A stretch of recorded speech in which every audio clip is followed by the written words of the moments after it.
CBDC क्या होती है? सीबीडीसी यानी सेंट्रल बैंक डिजिटल करेंसी एक तरह की डिजिटल मुद्रा है जिसे किसी सरकार के सेंट्रल बैंक द्वारा जारी किया जाता है, जैसे भारत में reserve bank of India RBI. ये असल रूप से फिजिकल नोट्स या कॉइन्स का डिजिटल रूप है जिसे आप अपने मोबाइल या डिजिटल वॉलेट से इस्तेमाल कर सकते हो। इंडिया में इसे डिजिटल रुपी या ई रुपी, ई इंडियन रुपी कहा जाता है। इसका मूल्य फिजिकल रुपए के बराबर ही होता है, यानी 1 ई रुपी इक्वल टू 1 रुपी। दूसरा, सीबीडीसी कैसे काम करता है? सीबीडीसी को सीधे आरबीआई जारी करता है और ये डिजिटल प्लेटफॉर्म पर स्टोर और ट्रांसफर किया जाता है। एक डिजिटल वॉलेट या ऐप में आपका सीबीडीसी बैलेंस होगा। आप इसे क्यूआर कोड, ऐप या एनएफसी या ब्लूटूथ टेक्नोलॉजी के जरिए लोगों को भेज सकते हो। ये पैसा सीधे केंद्रीय बैंक की ही गारंटी वाला होता है, इसलिए ये सुरक्षित माना जाता है। ध्यान, यूपीआई सिर्फ एक पेमेंट इंटरफेस है, जबकि सीबीडीसी स्वयं एक मुद्रा या करेंसी है। तीसरा, सीबीडीसी के मुख्य फायदे। सीबीडीसी कई तरह से ट्रेडिशनल पैसा और पेमेंट सिस्टम से बेहतर या अलग है। सबसे पहला, तेज़ और सस्ता भुगतान। लेन देनों को रियल टाइम या नियर रियल टाइम भेजा जा सकता है। इंटरनेशनल पेमेंट्स भी पहले से तेज़ हो सकते हैं। दूसरा, सुरक्षा और धोखाधड़ी से बचाव।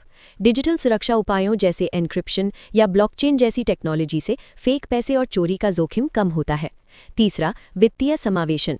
बैंक अनुपयोगी क्षेत्रों के लोगों तक भी ई मुद्रा का उपयोग पहुंच सकता है। चौथा, सरकारी लाभ या सब्सिडी में आसानी। सब्सिडी सीधे प्रोग्रामेबल सीबीडीसी के जरिए भेजी जा सकती है, जैसे सिर्फ फूड या एजुकेशन के लिए इस्तेमाल होने वाला पैसा। पांचवा, कम नकद पर निर्भरता। नोट छापने, ढोने और संभालने का खर्च और जोखिम दोनों कम हो जाते हैं। चौथा, सीबीडीसी के रिस्क और चैलेंजेस। सीबीडीसी के फायदे के साथ कुछ चुनौतियां भी जुड़ी हैं।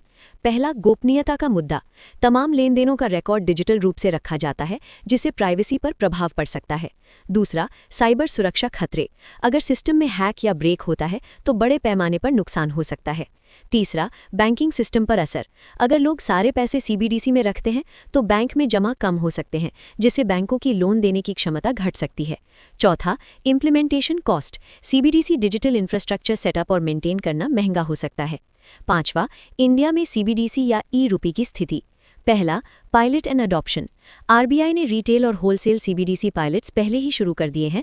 लाखों लोग और कई पेमेंट फर्म्स इसके इकोसिस्टम में जुड़े हैं और प्रयोग कर रहे हैं। दूसरा, क्रॉस बॉर्डर पेमेंट्स। आरबीआई अब सदस्य देशों के बीच सीबीडीसी इंटरऑपरेबिलिटी यानी लिमिट पार भुगतान को लेकर ब्रिक्स के साथ काम करने की योजना भी बना रहा है। तीसरा, सब्सिडी डिस्ट्रीब्यूशन। सरकार फ्री राशन जैसी योजनाओं में आरबीआई बैक्ड डिजिटल कूपन्स के रूप में सीबीडीसी तकनीक ट्रायल की जा रही है। चौथा, प्रोग्रामेबल सीबीडीसी।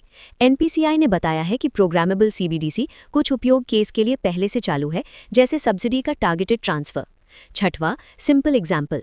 समझने में आसान। सोचो तुम्हारे पास एक ई रुपी वॉलेट है। तुम्हें 100 रुपये भेजने हैं, सीधे क्यूआर स्कैन या ऐप से भेज दिए। इसका ट्रांजैक्शन बिना किसी बिचौलिए सीधे आरबीआई की पब्लिक डिजिटल लेजर से होता है। ये बिल्कुल उसी तरह काम करता है जैसे फिजिकल पैसा, पर सब ऑनलाइन और तेज़।